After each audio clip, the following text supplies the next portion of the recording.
watching this. I'm so excited to have Patti here with me, who has been a client in the Sustainable Parenting Transformation and just an amazing, phenomenal mom. You and your husband went through the program together over the course of about 4 months.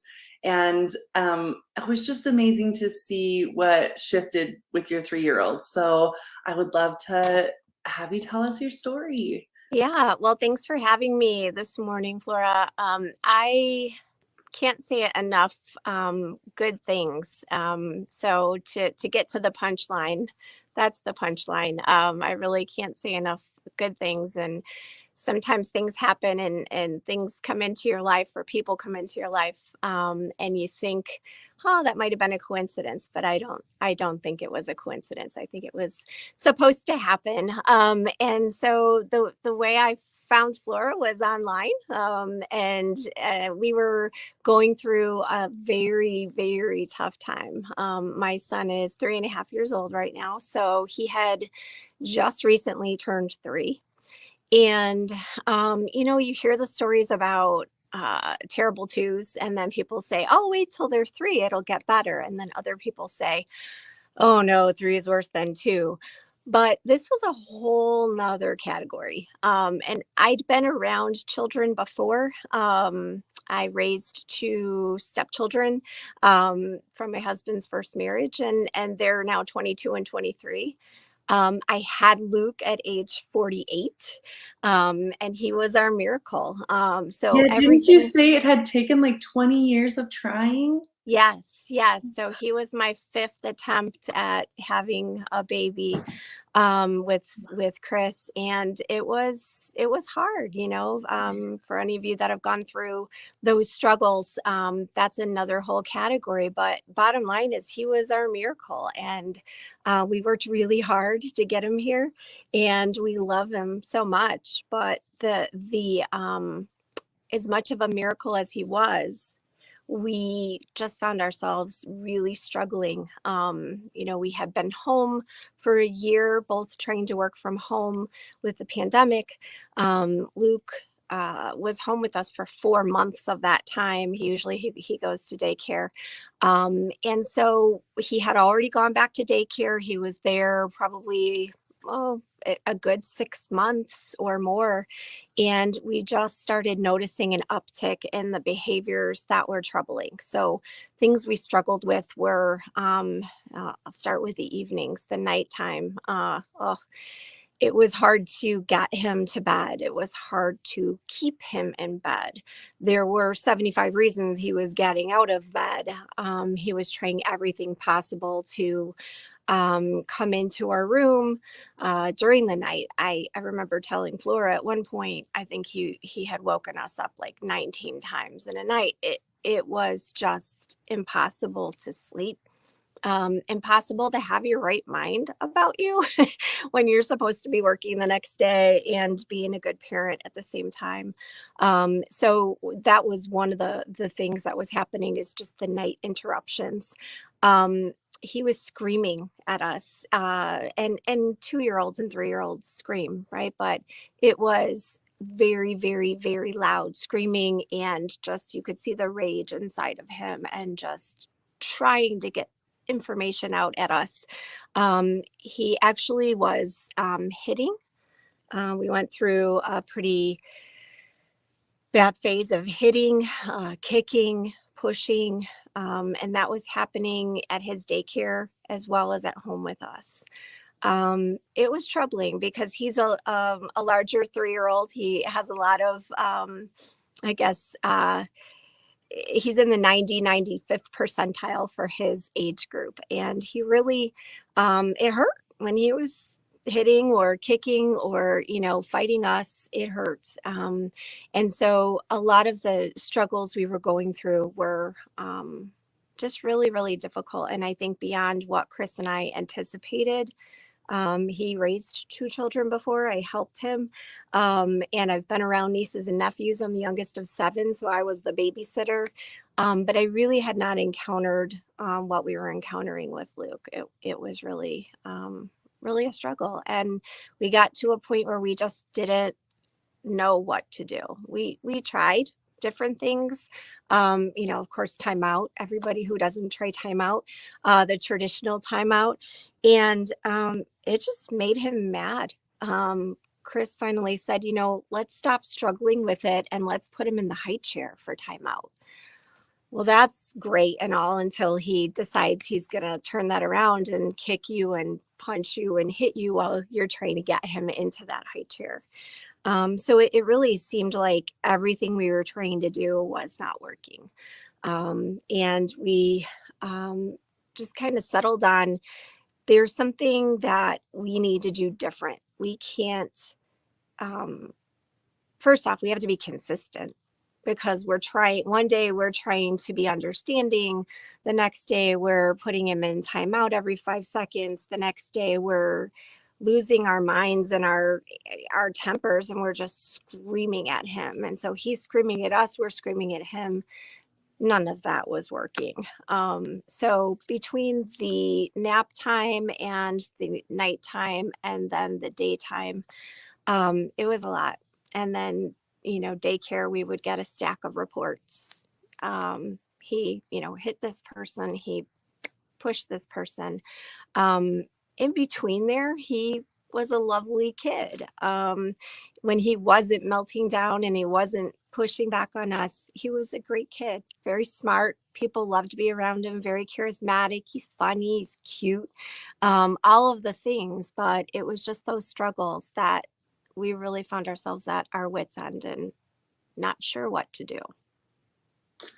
Yeah, gosh, I so appreciate you saying that about that, the consistency stood out. And what was leading to that? Was it because you were looking for answers in many places and so you'd guess, okay, should we do this? That didn't work. Do we do this tomorrow? Or what led to that bouncing around?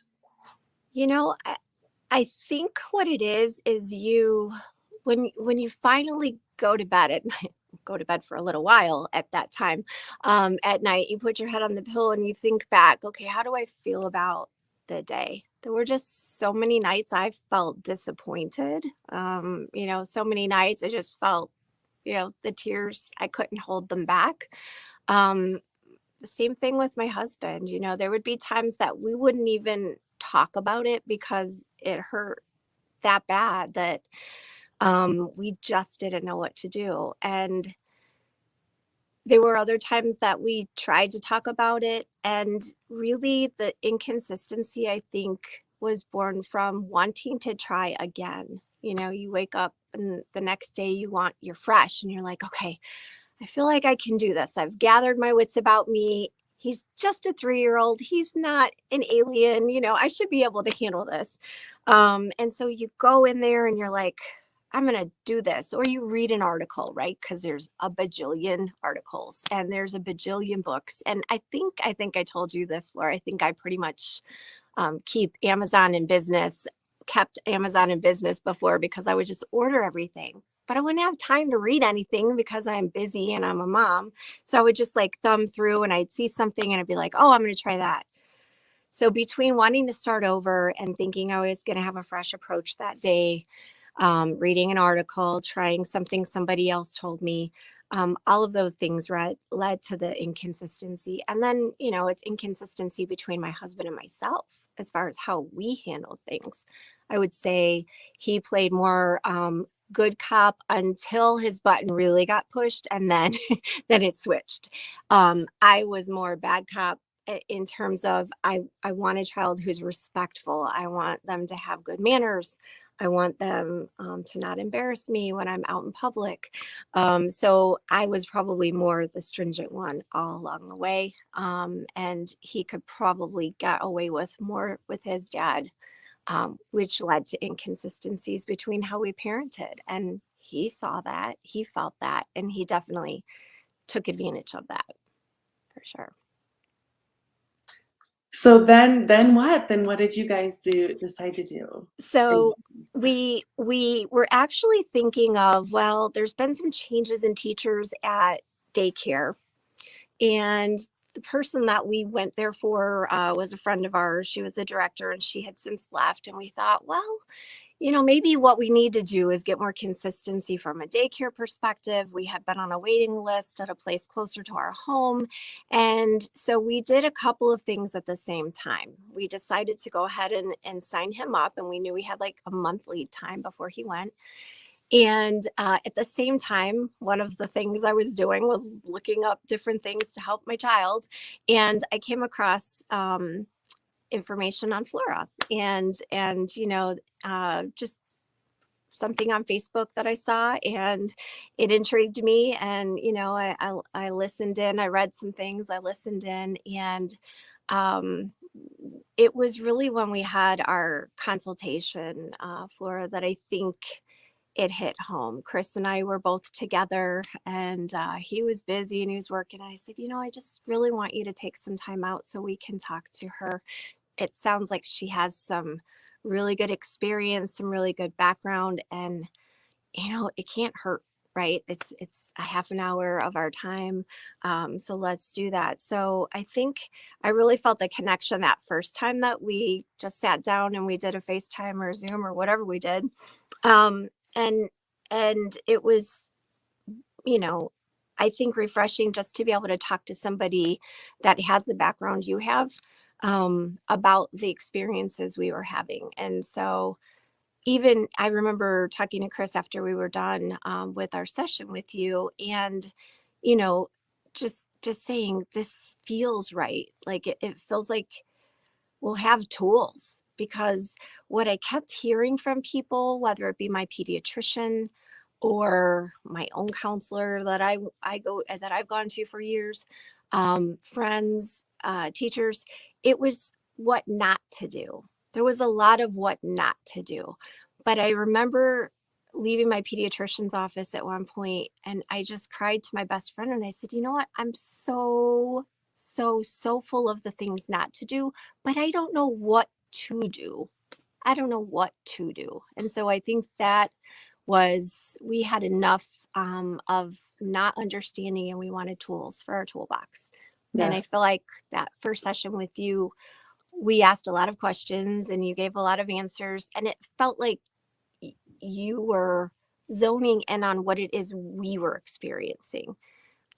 It wasn't, okay, this is what's going to work for everybody, but you were zoning in on what was going to happen with us, and what we could get out of the program, tools, and how to use them. And so that's when we decided to try something new, and signed up with you. Oh, I can't hear you. Sorry, I'm muted. Up there you go. I saw people connecting to that and sending likes that, like, yes, it's so you hear, don't do this, don't do this. And then Mhm. that just builds anxiety. And like a good friend of mine recently who's struggling with her child said, I just want someone to tell me what to do. Tell me what to do, and I will do it. And I remember you saying that. I mean, you're a successful businesswoman, you're a driven, really smart, intelligent person. And you're like, I will do it. I'm driven. I can, but Yes. I just need someone to tell me, do this. And Yes. and have the support and encouragement then when it's tough, to keep at it and not give up and switch to a new tactic. I remember we talked about that once. It was like, stay the course. This is it. You gotta stay here. Yep. So you've been amazing, and your hearts, you and Chris, are so big. You have worked so hard. What came from being in the program then? So it was a great combination for me personally, because I like structure. I like to understand. I often say I'm like a 2-year-old when I'm learning something new, because I'm like, why? How does this apply? Okay, this, and then tell me that. And so there were, in the materials, I could go at my own pace. Nobody was saying you have to do this on this night, and but the materials were there. I remember going through them so fast and wanting to just like absorb everything, and then I did slow down and go back and like revisit things. And then of course I wanted Chris to do the same thing, and we were able to read through things at different paces. And there were times that I would help bring him up to speed on something, or I might send him one of the PDFs, or just talk about one of the recordings that I listened to, or it was a nice combination because of the things that were online that I could read at my own pace. I felt like they were real tools and I could always go back to them when I needed them. And then the group conversations, so the calls with the other parents and you, and just hearing that other people are going through sometimes similar things, sometimes very different things, sometimes things that were harder in my mind, or sometimes things that were a little less challenging. But what was cool is it felt like I wasn't alone, and I felt like it was a safe place to share. I didn't have anybody judging me. There was absolutely never a time I felt judged. And I felt like, wow, this feels good to just be able to talk about it and not have a filter on. I guess that was really good, because whether you're talking to your mother-in-law or your friend or whoever it is, your neighbor, you just put a filter on because you feel like, "Ugh, I can't really say what's really happening, right?" But between the materials and talking to you and our sessions with you and our sessions with the other parents, I felt like it really gave us the tools and the ability to share real circumstances, real scenarios.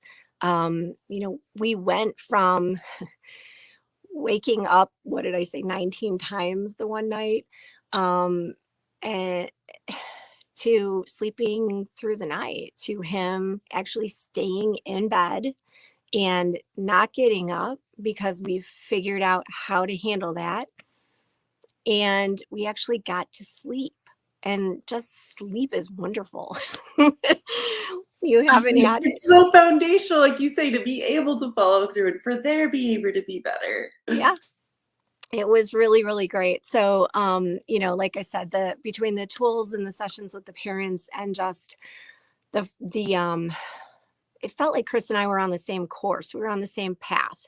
And, for a mom and a dad, we're mom and dad, but we're also husband and wife and we're friends. And sometimes when you aren't doing it the same way or using the same tools, you tend to be on different levels. And Lord knows we've got enough things to have turmoil about. And you know, our problems with Luke led to frustrations between ourselves. So I feel like even our relationship got better because we were able to come together on common ground and use the tools that we were given. So we went from not sleeping to sleeping. And I'll be honest, things don't just change overnight. There's a reason that it's not, ooh, come for 5 days and everything will be fixed. It's not like that. Um, we ended up putting him in that preschool that we decided to change, and we're not even a month in and he got expelled from the preschool. And he that was when we really needed the tools. That was when we really needed the advice. And it was mostly hitting and kicking, and the teachers didn't know how to deal with him, and it was a unique situation that I don't think was handled appropriately at the school. But we were able to use the tools at, I would say, the worst time of our lives together, having your preschool child expelled and home with you for 2 weeks while you're trying to find another daycare solution that's going to work. Luckily, fast forwarding to the punchline again, we were able to find a school that worked with us. We were able to be very honest about the challenges. We were able to work with Flora about what it is we were struggling with. We were able to talk to the other parents. There were other parents whose children had gotten expelled from preschool. Who knew? I didn't know that happened. I guess people just don't talk about it, Right? except when There's you're in so a much group we like don't that. talk about. Yeah, Yeah. yeah. So, we were able to use the tools and to help him get acclimated to the new school. We were able to honestly talk to the teachers there and let them know what to expect. And, as a result, we enjoy a whole different version, I think, of our son, of ourselves. Um, is it problem free? No. it's not. But the difference is he went from a level 22 out of 10 to what I consider is a nice healthy range. You know, some days are, oh my husband likes to give different nicknames for him. It's like, oh, he's a cherry bopper. I don't know what a cherry bopper is, but oh, he's such a cherry bopper today. And I'm like, careful. Okay. Um, but he's enjoyable, and we were able to find humor, and we were able to laugh again, and we were able to sleep again, and we were able to just appreciate and enjoy the moments that we could find together. And I'd say the greatest gift, I call it a gift. The greatest gift that we received is the gift of connection. Mm. Um, the connection is so important. And how many times do you hear people say, don't blink, because soon they'll be in college, and you'll be Right. looking back at childhood and you'll be thinking, where did that go? Where did that time go? I did not want to be that mom that looked back on my time with my child and have a bunch of regrets. Hmm. So the most beautiful part of it for me, and it makes me emotional when I think of it, is just being able to have that connection with my child, to be able to look in his eyes and let him know that I'm there for him. Um, Sometimes I'm going to make a mistake. It's one of the great things I learned as well. It's okay to say, I'm sorry, mommy shouldn't have yelled at you Hmm. like she did, because you know what? One of the rules in our house is we don't yell at each other. So Hmm. I'm sorry. And I'm going to try to do better. Um, you know, we role modeled, we did lots of different things that were able to help him connect with us better. And the way he looks at me, and the way he looks at my husband now, I feel is completely different. And um, yeah, it's just a completely different place that we're in.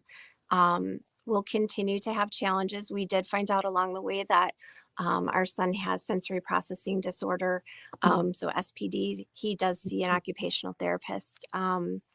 We did a behavioral. We spent some time with a behavioral therapist and did some play therapy for a while there too. Hmm. And we know that, you know, he has some extra challenges that make things extra. That's the Hmm. best way I can describe it. Yeah. But I remember talking to you at one point, Flora, and saying, so how does this work, right? If there's these tools in this path that people are supposed to follow, and you do all those things, but what happens when a child has other challenges? If it's a medical condition, or it's sensory processing disorder, it's ADHD, or whatever the labels are. Hmm. And you said it, and my pediatrician said it. It's less about what the label is or what the diagnosis is. Hmm. It's how can you best set them up for success? How can you best set yourself up for success? And whether my child has sensory processing disorder or not, the tools help no matter what it is that we're going through. And I honestly don't know how we would have gotten through that time period without them. So I'm grateful to have some peace in our lives. I'm grateful to have more laughter in our lives. And I'm grateful just to have had the recognition this early on in my child's life that I can do it differently. There's another path. And it feels a lot better. Mm. So well said. Gosh, it like tears. Yeah. It's amazing, Patty. I'm so proud of you. And it's so beautiful, that connection, and it did take some back and forth. It doesn't happen overnight. I remember in our conversation when you said, well, I'm not sure what direction to go. We may need to take him to the behavior therapist. We may need to take him occupational. Mhm. And so where does this fit in? Why did it make a difference to have some time for you? I remember us talking about, well, who of any of those providers is going to support you and equip you for all of those hours you're at home with him? I'm so glad you said that, because that's very, very true. Of all of the things, I mean, I use on my computer, I use OneNote. So I have all these pages of OneNote on the different therapists I talk to and the different, associations and different whatevers. We had him evaluated through the school district. But no matter what those things were, those were all focused on Luke. And that's great, right? Because he's the one that's having the challenges. But this was the thing that was focused on us and on me and on my husband. And we could both feel like at the end of a rough day, um, it was almost like, how I'm a coffee drinker, so you look forward to that first cup of coffee in the morning. I'm also a sweet person, so I look forward to my cookies. So you have to have something. But I would look forward to the conversations that I knew I could. Honestly, some nights I didn't want to talk a lot. I just wanted to listen. I wanted to hear other people's challenges and struggles and how they were working through them and the advice that we would give each other, ideas.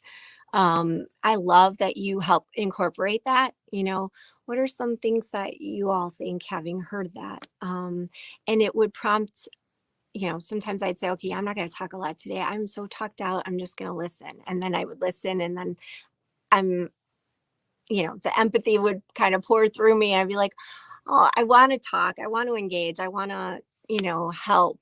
And then people did the same thing for me. So I think that is one thing I took away is there's occupational therapy and there's behavior therapists and there's daycare providers and there's pediatricians. But this is the program that helped me figure out how to be the best parent I could be. And I also learned it's not about aiming for 100%. It's not even about aiming for 80%. And that helped me, because once I knew that the goal was a lot less than that, it's attainable and it's something that I could actually get to. I felt like that really hit home for me. And it helps when you don't feel like you're failing all the time.